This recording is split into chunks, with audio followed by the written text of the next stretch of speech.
Mais non, on bosse. Il faut bien qu'il y ait des gens qui bossent. On aimerait bien quoi, on aimerait bien. Moi aussi, j'aimerais bien aller en vacances. Bon. Julien, pour les fondamentaux qui travaillent. Et mon copain Alex qui travaille beaucoup côté technique. Bienvenue chez les tontons crypto. J'espère que vous êtes sur un transat ou alors à la montagne ou à la mer ou ailleurs. Mais faites-vous plaisir. Exactement. Et nous, on va essayer aussi de vous détendre sur cette passer un bon petite moment, vidéo. Voilà. Alors tout d'abord, merci pour tous les Twitter, les X-Men comme on dit maintenant. N'hésitez pas à vous abonner pour rien rater. Merci d'être venu, merci pour les likes, merci pour les commentaires. Exactement. Ça réchauffe le cœur, ça me donne la patate. Ça fait toujours plaisir. Qu'est-ce qu'on voit cette semaine? Il y a beaucoup de choses. Alors, SBTC est en vacances ou pas? Ou il y a quand même des petites choses qui sont un petit peu sympas. On croit qu'il est en vacances. Tu vois, il y a des petites choses un petit peu on the side. En tout cas, Binance, lui, il est à Dubaï. Il est à Dubaï, il a commencé. C'est pas pour des vacances. C'est pas pour des vacances, pour prendre un petit peu position. Les altcoins. Alors, les altcoins, on voit une petite dominance qui baisse. Est-ce que c'est profitable pour les altcoins ou pas? On va voir. On se pose beaucoup de questions sur l'arbitrage. Il y a des conneries à ne pas faire en ce moment. On est là pour ça. On va vous aider. La Fed. On augmente les taux jusqu'en quand? En 2030? Ouais. Allez, écoute, c'est parti. On attaque. Alors, juste avant. Et oui, n'oubliez pas, on est maintenant sur Telegram. Donc, je vous mets l'adresse en copie dans la description de la vidéo. Il y aura deux adresses. Une adresse. Il y a une nouvelle adresse? Eh oui, une nouvelle adresse. Pourtant, David et Jonathan m'avaient dit est-ce que je n'ai pas changé d'adresse? Oui, mais nous, on va changer d'adresse. Eh bien, on va changer d'adresse. Non, alors l'autre, elle sera toujours active. Le Earn, Win and Fire. Elle sera toujours active. C'est un canal de discussion. Exactement, on s'est changé les bons plans. Et le call only, donc les tontons crypto call only. Ça sera que des calls. Comme ça sera visible, ça sera synthétique et vous les aurez immédiatement. Allez, on attaque la semaine? Allez. Alors, qu'est-ce qu'on voit cette semaine? Alors, ce matin, je ne l'avais pas vu. Non, moi non plus. Alors, on a Bitcoin Gold qui vient de bien pumper. Exactement. Alors nous on ne l'avait pas, moi j'étais pas sur le dossier pour le coup. Pareil. Optimisme oui, lui bien sûr il pump parce qu'il est en train sur les layers 2 d'exploser, donc c'était visible et attendable. Et CRV, bon, Curve qui a eu des petits soucis. Bon, on va en parler de suite, tiens les Curve. Allez. Oui alors Curve, toujours encore ces histoires de DeFi. Ce matin je me réveille, je vois le FT qui dit une grosse attaque, etc. Qu'est-ce qui s'est passé? Bon, donc du coup encore du hacking sur le protocole. Bon, moi je vais passer vite là-dessus parce qu'on en voit souvent. C'est embêtant. C'est des millions, mais c'est pas non plus. C'est pas FTX non plus. Exactement. Mais bon, en tout cas, il y a eu un hack. C'est vrai que ça fait du mal aussi un petit peu à l'image de la défi. Bref. C'est pas grave. On a vu aussi que les whales avaient profité de cette news pour appuyer un petit dump qui a été de suite avalé derrière. Donc on se sert de ces infos-là pour vous manipuler encore une fois. Et donc on passe très vite sur Curve. L'affaire sera assez vite résolue comme dans tous les problèmes. Mais ça montre encore la défiance qui va perdurer sur tout l'écosystème DeFi. Alors que moi je suis un fan de DeFi. Oui, pareil, etc. Mais bon. En tout cas, allez, on parle d'une bonne news. Alors, qu'est-ce qui s'est passé? Binance. Alors, Binance c'est mort. Binance c'est fini. Binance c'est mort. Non. C'est fini. Non. Ah bon? Mais non, c'est pas. Non, alors Binance, très très bonne nouvelle. Bienvenue à Dubaï. Exactement. Ils ont eu leur licence MVP. Alors, pour ceux qui ne savent pas, et moi je ne le savais pas non plus, je ne vais pas faire style. À Dubaï, vous avez 4 niveaux de licence et là, ils viennent d'obtenir le niveau 3. Ce sont les seuls à avoir obtenu ce niveau 3. Ça leur permet notamment de trader via les fiat et de faire des retrades, ce qui n'était pas possible avant. Et c'est le premier, je crois, à Dubaï. Ouais, c'est le premier au monde à Dubaï à avoir eu cette licence MVP. Ça lui ouvre les portes sur l'accès 4, puisqu'en fait, il faut qu'il n'y ait pas de problème. Une formalité, peut-être le 4. Oui, c'est une formalité normalement. Voilà, donc Binance, ok, vous ne me voulez plus aux Pays-Bas. D'ailleurs, Crypto.com a été reçu aux Pays-Bas, on ne sait pas trop. Voilà. Mais lui, par contre, c'est bienvenu à Dubaï, pardon. Mais bon, moi perso, Pays-Bas ou Dubaï? Dubaï. Tu sais, moi les vélos, vite fait. Et puis crypto-monnaie, Dubaï, j'ai envie de te dire, c'est plutôt pas mal. Quand même. Allez, plus généralement, qu'est-ce qui s'est passé? Donc cette semaine, on va aller très vite aussi sur… Alors voilà, pareil, pardon, tout à l'heure quand je vous ai parlé du FT, c'était par rapport à lui. Je lis ça et je vois encore Monsieur Gensler, Gary. Except Bitcoin, all crypto are security. Mais ferme ta gueule. Voilà. Pardon, excusez-moi. À force de crier au loup, plus personne n'écoute. Ça n'a eu aucun impact. On s'en bat les couilles. Et voilà, on s'en bat les couilles. Exactement. T'allais faire la queue pour le WorldCoin pour te regarder l'iris? Bon. Allez, On en parle ça. Non, mais sinon, si vous voulez mon avis là-dessus, rejoignez-nous sur Telegram, je vous ferai rire. Il y a encore une banque, c'est la Heartland Fleet Straits. Vous avez aimé l'accent, j'espère. Je me suis pas entraîné. Donc ça, c'est encore une banque américaine. Les banques régionales US sont dans le rouge depuis longtemps. On l'a oublié parce qu'on a réinjecté un petit peu de dollars via la Fed. Ils ont ouvert leur planche à billets. Ils ont pensé qu'au dollar, la Fed, c'est dollar. Sauf que, à force d'augmenter trop les taux, qu'est-ce qui se passe? Ça pénalise les petites banques qui n'ont pas les reins solides. Les petits porteurs retirent leurs actifs et les placent dans des endroits plus sécurisés ou qui rapportent davantage. Donc aujourd'hui, on a vu qu'il y a eu une augmentation de la Fed. Pour nous, moi je me rallie complètement à ce que j'ai lu des économistes. C'était l'augmentation de trop qui ne sert strictement à rien, juste à essayer de donner un petit peu d'air au dollar. Sauf que derrière, on ramasse, et ça c'est vrai qu'on n'entend pas trop ces news-là, mais qu'il y a quand même des décès. Heureusement, elle a été sauvée par son concurrent. Par son concurrent encore, donc c'est Magouille et compagnie. De 139 millions. Alors, qu'est-ce qu'on a là? Oui. On a les futures dates, je crois, du FOMC, donc les prévisions. Exactement, des futures augmentations possibles des taux d'intérêt de la Fed. En bleu, vous voyez que ça ne monte pas, c'est-à-dire on reste au taux actuel. Et juste à côté, donc c'est le pourcentage qui me pense que ça va augmenter. Donc aujourd'hui, ça fait consensus qu'on est arrivé sur un plateau. Donc, ils ne vont pas parler de pivot parce qu'ils se tireraient une balle dans le pied, parce que ça ferait repartir les marchés à la hausse. Ils ne le veulent pas. Par contre, ce qu'on voit, c'est que le 20 septembre, on est à moins de 80% sur du bulle, du zéro. De zéro, pas d'augmentation. Et on a quand même 25 points pour 20% des, on va dire, des institutionnels. Donc on arriverait sur un pivot et ça on l'attend parce que tant qu'on n'a pas ce pivot là, ça ne va pas ramener les investisseurs, ça ne va pas les rassurer pour ouvrir les vannes et injecter de l'argent frais. Après ça correspond aussi avec une période de vacances. Bon et là l'alt season, alors l'alt season c'est… Alors on rappelle un petit peu l'alt season. Vas-y, rappelle-moi ce que c'est cet indicateur. Alors cet indicateur nous permet de savoir quand il est bon de garder du Bitcoin avec soi et quand il est bon d'avoir des altcoins avec soi. Ce qu'on voit, c'est qu'on était dans la zone, on va dire, pure Bitcoin only. Vous voyez là, en bas, là, au sud, c'était bien d'avoir du Bitcoin jusqu'à ce présent. Et on voit qu'on a passé, on va dire, un cap qui nous permet de dire on se dirigerait vers la alt season. Ce n'est qu'un indicateur. Mais le piège des débutants, c'est se dire ah, ben je vais attendre d'être dans la alt season pour acheter des alts. Et en fait, il faut raisonner à l'inverse. Il faut commencer à penser aux alts quand on sort de la Bitcoin saison et il faut commencer à penser au Bitcoin ou à l'USDT ou à, au stablecoin. Quand on sort de l'alt season. Voilà. Donc ça, c'est un fait. Donc oui, on voit qu'on a vraiment un W qui s'est validé. On voit que vraiment on sort de la Bitcoin saison. Ça se confirme par d'autres datas. Notamment ici, là, on est sur l'ETH coté face au Bitcoin. C'est-à-dire que si on voit que l'Ether face au Bitcoin augmente, ça veut dire qu'il performe plus que le Bitcoin. C'est ce qu'on veut voir parce que c'est son petit frère. C'est son petit frère et c'est lui qui va emmener, qui va tirer tous ses copains. Tous ses copains. Si Ether ne monte pas, les autres ça risque d'être compliqué pour les autres. Donc là, on est sur un très beau triangle ascendant. Donc on a, attention, on est en daily. Donc pour casser ce triangle, il va falloir encore 2-3 jours, quoi. Voire une ou deux semaines pour voir vraiment un effet conséquent. Ça peut correspondre encore une fois avec ce qu'on attend comme les nouvelles des ETF, BlackRock et consorts. Donc ça, c'est assez positif de voir quand même ce triangle ascendant. Et alors là, la dominance Bitcoin. Alors dominance Bitcoin, c'est un pourcentage qui vous indique où va l'argent quand il rentre dans la cryptosphère. Si vous voyez que grosso modo, on est très élevé. Par exemple, là, on est à combien? On doit être allé dans les 50%. 50%, c'est 50% pour le Bitcoin, 50% pour tout le reste. Ouais. Aujourd'hui, ce qu'on ne veut pas voir exagérément, c'est que tout l'argent va dans le Bitcoin. Donc là, on a eu une forte poussée assez exceptionnelle. On ne s'y attendait pas tant que ça. Oui, c'est vrai, il faut être honnête. Ouais. En revanche, on voit qu'on a une belle décrue. Est-ce qu'on est sur un top? On va vite le savoir. On va vite le savoir. Il y a une résistance qui est devenue support en vert qui devrait faire un premier rebond pour ensuite replonger au sud. C'est ce qu'on aimerait voir. C'est ce qu'on aimerait voir pour vraiment lancer l'alt season. Et que se confirme également ce fameux triangle. Là, on est sur le Total 3. Qu'est-ce que le Total 3, c'est très simple. C'est la capitalisation de tous les altcoins, donc de tous vos tokens préférés, hormis Bitcoin et Ethereum.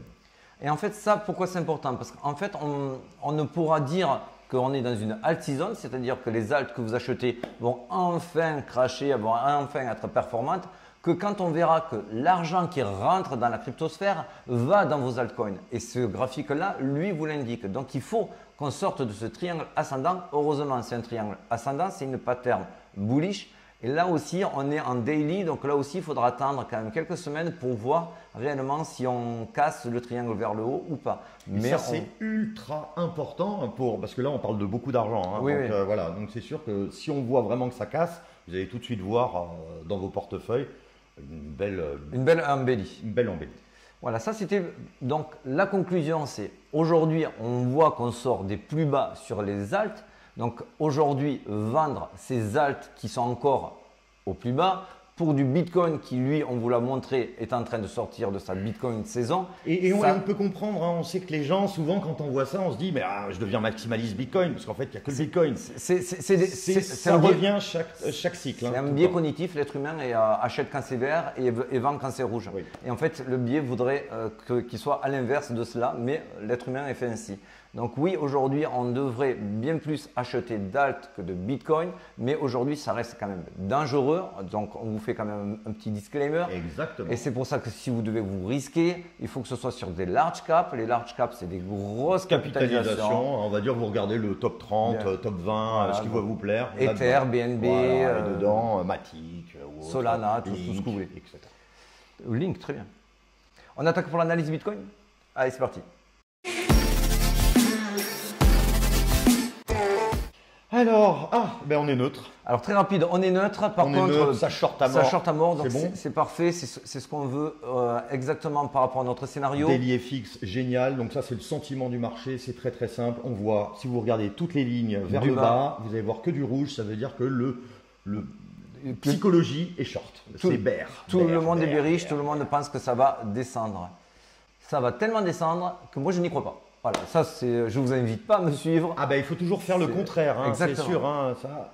Mais si on dézoome, Ouais. alors ce graphique, je vais essayer de vous le traduire le plus clairement possible. Alors d'abord, on va commencer par le H-ribbon. H-ribbon, c'est un indicateur qui est basé sur les indices des mineurs, quand c'est qu'ils débranchent, quand c'est qu'ils sont rentables, quand c'est qu'ils sont pas rentables, et c'est mélangé avec les moyennes mobiles.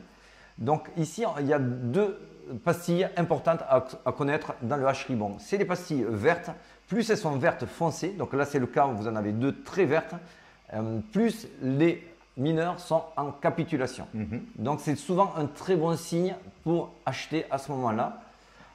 La confirmation parfaite serait qu'elle se transforme en bleu, comme on l'a vu auparavant.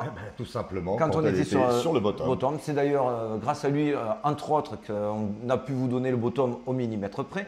Ensuite, si on revient à nos moutons, on a un arrêt. On est toujours au 38,2, ça c'est toujours bon. C'est positif. On évolue toujours au-dessus. Alors là, c'est le Fibonacci sur la dernière hausse qu'on a eue. On a pris le plus bas et le plus haut. Et on voit qu'on évolue encore et toujours au-dessus. Si ça casse les 38,2, si ça va un petit peu plus vers le sud, là on va pouvoir se dire il peut y avoir un retournement. Si ça tient les 38,2. En tout cas, un retracement. Un retracement, pardon, excuse-moi. En tout cas, un retracement. Ouais. Là, aujourd'hui, on est sur de la consolidation, c'est tout à fait classique. On évolue aussi au-dessus de la moyenne mobile 50, qui est un momentum qui vous dit comment se comporte le Bitcoin en ce moment. Et qui fait office, là, pour le moment, un peu de support. De support, on y travaille autour. C'est quand même positif. Ce qui est positif aussi. Alors, ça, c'est bien. Alors là, cet indicateur, c'est cadeau, c'est les tontons, c'est pour nous, ça nous fait plaisir. On appelle cet indicateur le Greenwich. Le Greenwich, donc c'est des méridiens comme vous le voyez. Et en fait, lui, il nous donne des signaux d'achat et des signaux de vente sur les grosses tendances. Donc là, il ne marche que pour les un weekly et pour les inversions de tendance long terme. Pourquoi nous, on ne croit pas à un renversement de tendance? Parce qu'on ne les observe que quand on arrive sur le bandeau, la dump zone, le bandeau médian. Vous voyez que vous l'avez ici, ce bandeau médian. Et aujourd'hui, on n'y est pas encore. Ce bandeau médian, il est entre 36 et 38 000, même quasiment 40 000, entre 36 et 40 000.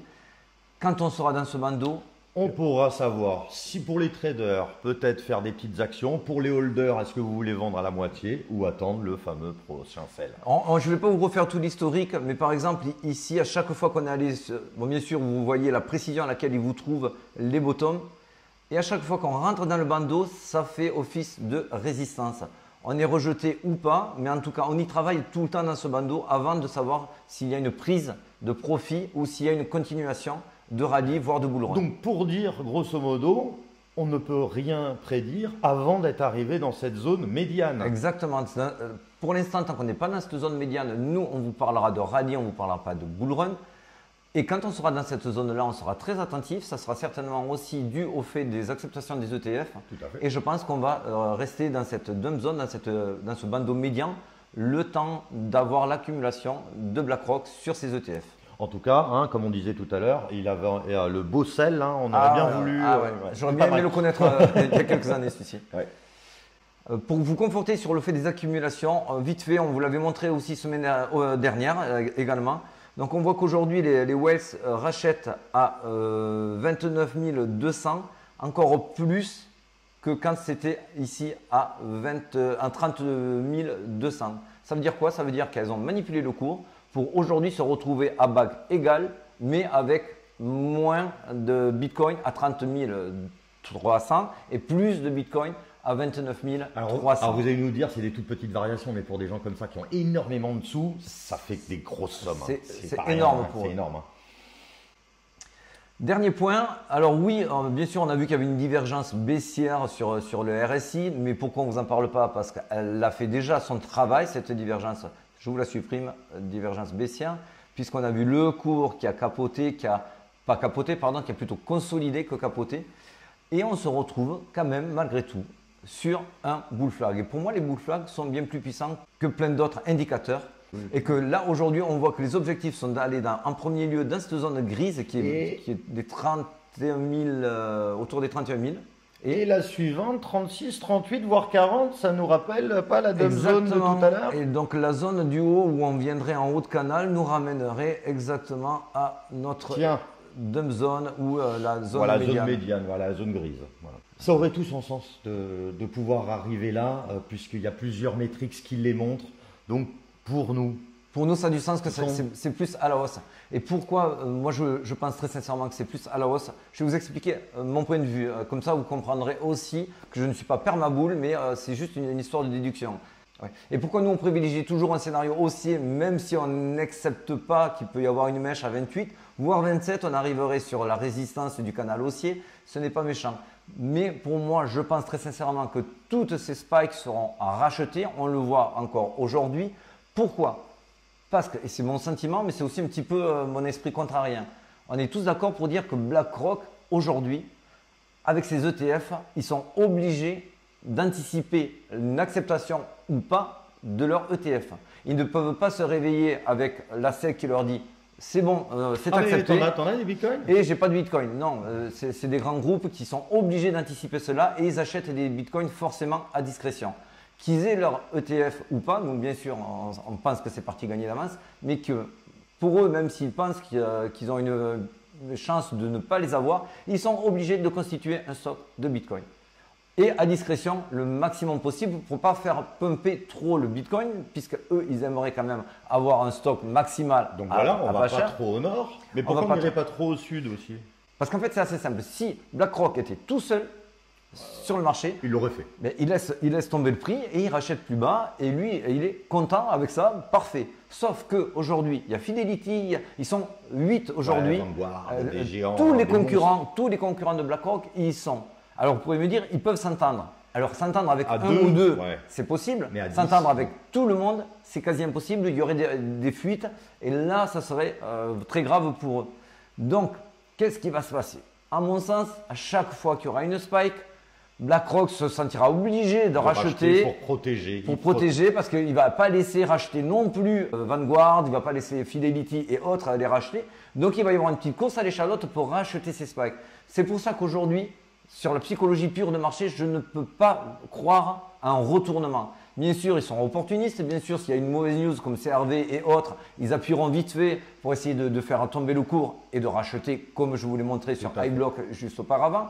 Mais ça ne serait pas logique de leur part de laisser filer un prix au risque que ce soit leur concurrent qui rachète les bitcoins plus bas. Et aujourd'hui, bien sûr, il peut y avoir une mauvaise… le seul moyen qu'il y aurait que le bitcoin qui est en retournement de tendance, c'est qu'il y ait une donnée catalysante suffisamment puissante pour qu'ils changent absolument tous d'avis chez BlackRock et compagnie à se dire bon, ben en fait, on s'est planté sur l'ETF l'ETF et le Bitcoin en général. Donc, tant qu'on n'a pas une news aussi forte que cela pour les faire changer d'avis, pour l'instant, pour moi, ils seront dans de la manipulation et dans de l'opportunisme. Voilà, donc dès qu'il y aura une mauvaise news, ils appuieront, on rachète derrière, mais je ne vois pas le. J'ai vu des 20 000 encore là aujourd'hui. Écartez-me-les s'il vous plaît, ceux-là. Faites-nous plaisir. Bon, sinon, à part ça. Eh ben écoute, moi je vais aller en vacances. Toi aussi? Ouais. Merci à tous. Allez, on s'en va ou pas? T'avais les cheveux blancs. Blanc, ils se trompent encore. Ah oui, blanc, crocodile. Ah non, c'est boss. On s'est connus comme ça, au soleil, au même endroit. T'avais des yeux d'enfant, les yeux couleur l'océan, pour faire le malin. Je chantais en italien. Est-ce que tu viens pour les vacances? Allez, copain, ciao. Ciao.